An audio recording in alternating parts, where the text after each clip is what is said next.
Welcome to another edition of Daily Airline News, the special MH370 update. I'm Jeffrey Thomas, and we've also got some breaking news in this episode. Delighted to say that once again I'm joined by UK aerospace engineer Richard Godfrey for his insights and his research. And let's lead off, Richard, with the latest update on the location of Armada 7806. Yes, Samada is now 1,300 nautical miles from Mauritius and has only about 750 nautical miles to go to the MH370's search area. So it will be in the search area on Sunday as scheduled. It's making good progress, over 11 knots. Is is actually faster than the 10 knot economical speed. It's obviously using quite a lot of fuel because it updated the draft of the ship yesterday from 5 meter draft to 4.8 meter. As fuel is used, the ship is slightly lighter in weight and sits a bit higher in the water. So they're doing everything they can to get to the search area on time as planned. Now The we're current showing the viewers right now, in fact, the track going to the seventh arc, and it's on track to intersect the belly Machad location at the bottom of the seventh arc, as far as the hotspots are concerned, and that's all about the weather, isn't it, Richard? Yes, um, the weather will close in the southern Indian Ocean, and the further south, the earlier the weather might turn. So, Ocean Infinity have always planned to start at the southernmost point in their current search. And then move northwards because as they move northwards, the weather will just get better. Um, Fortunately, the stormy weather has died down in the search area. It's a high pressure zone. The winds are just a gentle breeze. The wave height is reducing, so it makes operations for Ocean Infinity even more. I was going to say easy, but it's never easy. But No. it's not a gnarly, inhospitable weather situation. Now, viewers who are rather astute and keep watching everything we do, and there's quite a few of you that do that, will notice that Richard has added in another hotspot. Now, this is not an official Ocean Infinity hotspot. It's the hotspot designated by the University of Western Australia with their drift analysis. While their drift analysis actually covers a very wide area, they identified one particular spot as their most likely spot. So that's why there's a fourth little designator on that map between the IGA spot, I think, and the Whisper spot. Is it not, Richard? Yeah, it's around Broken Ridge, Mm. and you're quite correct that the plan from Ocean Infinity actually only ever contained the three hotspots from Captain Blelly Marchand from the independent group and from the Whisper uh, technology. Yeah. Now we've got some breaking news, unconfirmed out of Malaysia, just an hour or two ago. Um, Transport Minister Loke has been quoted as saying that the contract with Ocean Infinity will be signed within a few days. So, sincerely hope that that is correct. It is unconfirmed. We are reaching out to Ocean Infinity to get confirmation of this, but that's really good news for Ocean Infinity. but it also raises questions about the transparency of the crash investigation. Um, and Richard, what are your thoughts on this news? Well, quite frankly, given the track record of Malaysia, I won't believe it until it's confirmed by Ocean Infinity. And as you mentioned, we've reached out to them for their position. It'd be important, I think, to know what terms and conditions are agreed. And we said yesterday that our view is that OI should be free to search wherever they want on a no fine, no fee basis. They're taking the financial risk, so they should be free to search. And I hope that there are no attempts by Malaysia to dictate where and where not OI can search. I think it's also worth mentioning that repeating what we said yesterday, that our view is that the ICAO should take over the investigation, and there are participants in that, like Boeing, the aircraft manufacturer, or Rolls-Royce, the engine manufacturer, who actually have a right to participate in the investigation. So it's not just down to Malaysia to determine what and when happens. And the political landscape in Malaysia is changing all the time. The former Prime Minister Najib Razak was released from prison and is now under house arrest under some detail. And it's quite clear that he is starting to regain influence in the ever-changing political landscape in Malaysia. Mm. And MH370 goes, in my view, way beyond changing politics. It is much more important for the flying public and for the aviation industry worldwide that we solve this mystery. Look, indeed, and just for the viewers' interest as well, Rolls-Royce are, and thus the British AAIB are party to the investigation as well. Also through the involvement of Inmarsat, also the French are involved. And if the aircraft is found, as we expect it to be found, where Ocean Infinity is searching, it's also in Australia's territory. So the Australian ATSB should be involved, and any of those parties would be free to reveal details if they thought the Malaysians were not being totally transparent on this. So there's a lot of dynamics to this one.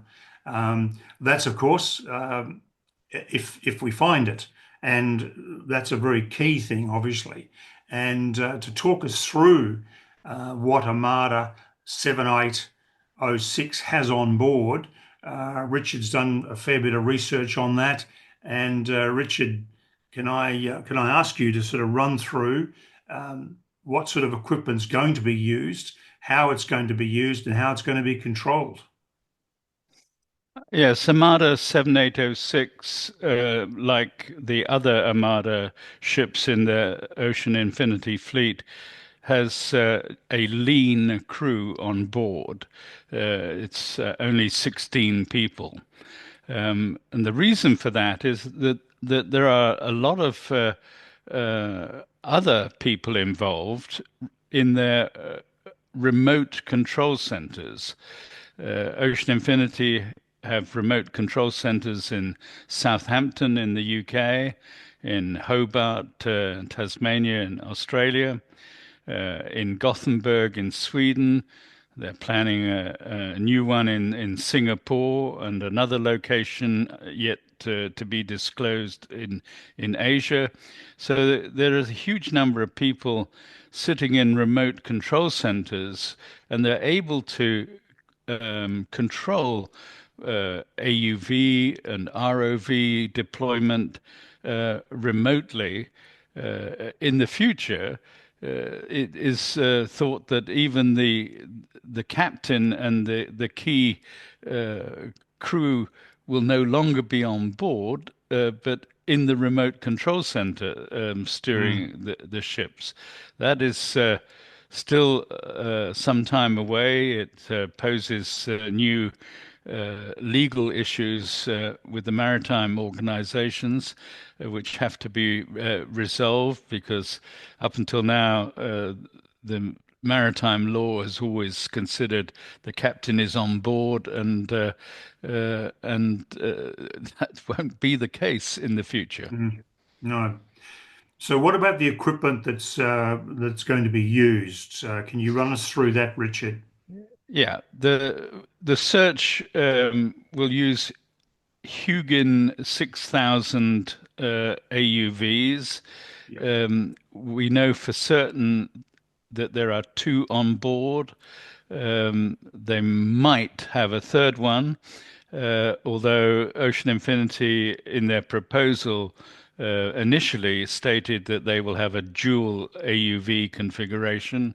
But of course, they're perfectly within their rights to change that. Um, but these vehicles are rated to a depth of 6,000 meters. They have sonar systems and bottom scanning, bottom scanning systems.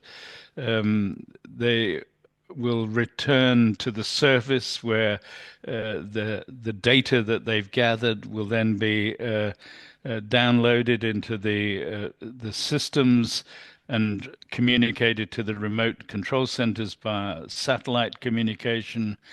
So there'll be a relatively fast turnaround of what image and any points of interest that the Huygens might find. My, On my top of, understanding with my sorry, my understanding with the Hugans, just staying with them for a minute, is that their endurance is something like 100 hours. And when they do come back to the surface after they've done their programmed course, they simply pull out a hard drive with all the data, replace it with another one, and then set it off again. Is that how it yeah, works?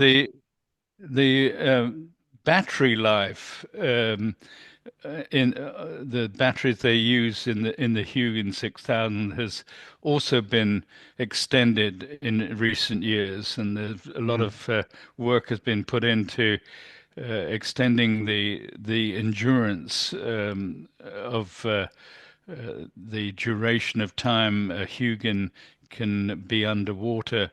So they changed the battery, they change the hard drive, and then they can set it back off again. You're yeah. correct. So that's the key part of their armory, if you like, their suite of technology as far as the AUV is concerned. But the ROV, they've got a couple of those on board as well.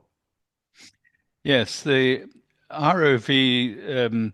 We know for a fact that the Armada 7601, the first of the Armada, has two Shilling heavy duty ROVs Yep, on board and is fitted with the Psionics gantry, which allows deployment through the moon pool that is sitting in the middle of the deck, and with direct access in calmer seas to the ocean below. The Shilling, they have three in total. So the question is, where is the third one? It quite mm, possibly could have been shipped to join Armada 7806, either in Mauritius or brought by 7808 from Cape Town. We don't know, to be mm. sure. But what we also know is that Ocean Infinity have a whole fleet of the Saab CI electrical working ROVs. The Shilling is rated down to 6,000 meters. The Saab EWROV is has an optional rating down to 5,000 meters, and both would be suitable for any MH370 work. So these are fitted with cameras. They can film at depth. They have arms to be able to salvage any wreckage items. So the Ocean Infinity are very well equipped, not only to find MH370, but also if there's an agreement with Malaysia to salvage important items of the wreckage to help with the investigation. Yeah, so for the viewers, the AUVs will do the searching, and then when they locate, hopefully, the wreckage, that's when the ships would position themselves right over that spot and launch the tethered ROVs to go down and do a far more detailed inspections and take videos and photographs. And as you suggest, if they have permission to maybe salvage or take pieces or something like that with these ROVs. Is that my understanding? Is that correct? Yeah, there are both tethered and untethered systems, and they have two options for the launch and recovery. Uh, One is via the moon pool, uh, which I mentioned earlier, but they also have the option of overboard launch and Yeah. recovery. Uh, on the Armada ships, you can remove part of the stern to expose that area directly to the sea. Obviously, you only do that when there are calmer seas, and Mm. so we're hoping for good weather in the search area when it comes to any overboard deployment of equipment. On a side note here, we mentioned a day or so ago that if there was no contract signed, it would be likely that the Armada 7806 would go dark. If we have a contract signed in the next day or two, because it'll be there on Sunday, then it's more likely that it'll stay visible and we can track it hour by hour. So it's going to be super exciting to see how this unfolds. A lot of anticipation. There's been a lot of feedback now from relatives saying that they are very, very excited about this and they feel as though this time um, MH370, which disappeared almost 11 years ago on March the 8th, 2014, 11 years ago with 239 souls on board. It's been an extraordinary, extraordinary roller coaster ride for those relatives. I Uh, think Ocean Infinity have always been very transparent with the public, mm, and the commenter who made put forward the idea that the Armada 7806 might go dark. Um, Personally, I don't think that will happen mm, because I don't see Ocean Infinity as just in this for the money and worried about the competition. I think they genuinely want MH370 to be found, and they are taking a more philanthropic view than a financial view. I mean, I recognize Ocean Infinity have a business to run, uh, but they're willing to take the financial risk. They made that clear with mm. the no find, no fee. So I think they will be transparent and give us regular updates when they reach the search area. Certainly, and that's what Oliver Plunkett actually promised last year, I think, from memory, that they would be giving regular updates once everything was in place. So let's hope that is correct as reported, and we'll certainly be covering it on a day by day or hour by hour basis, depending on how things develop. So So thank you very much indeed, Richard, for joining me again today. This is becoming a very exciting program, and the feedback from the viewers has been absolutely fabulous, including things like change your clothes and suggesting that I need to get out in the sun a little bit more and get a bit more colour. But no, there's been some wonderful suggestions and genuine interest and good questions, and we're trying to respond to those. So please subscribe to us. Please like us. Please leave more comments. We love them. And please tune in again tomorrow for another update on the search for MH370. And thank you again, Richard, for joining us today. We do appreciate your time very much. You're very welcome.